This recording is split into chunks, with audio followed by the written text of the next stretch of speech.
Memorial Day 2015. It was a 50-foot wall of water swept through this whole area. 13 lives were lost, hundreds of homes, and it removed the riparian forest, which is what we call the streamside forest, for the whole length of the river. It was devastating. I think we lost over 100 trees in that process. The Texas A&M Forest Service, we did a quick assessment right after the flood, and we figured out that 13,800 trees were killed. Those trees that were lost contributed $1.6 million worth of ecosystem services value.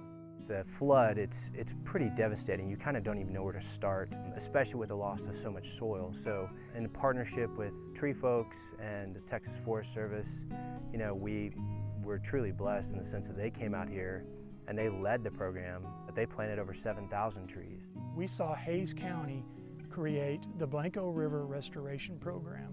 They requested the help of a world-class nonprofit organization in TreeFolks.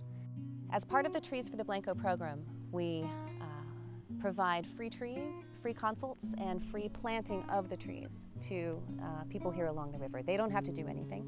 Thankfully, because we'd had the experience in Bastrop, we had a plan to come in and to help people. So we were able to bring in that expertise, present them with a few options for reforestation, and also bring some external funding. The other thing we see about forest stewardship is it's simply about making things better. And that can be reforestation, that can be restoration after a flood like this, or it can be as simple as enhancing your land to meet your goals. We have a hope that trees will grow again, and we know they will, and we just know it's going to take a long time to do it.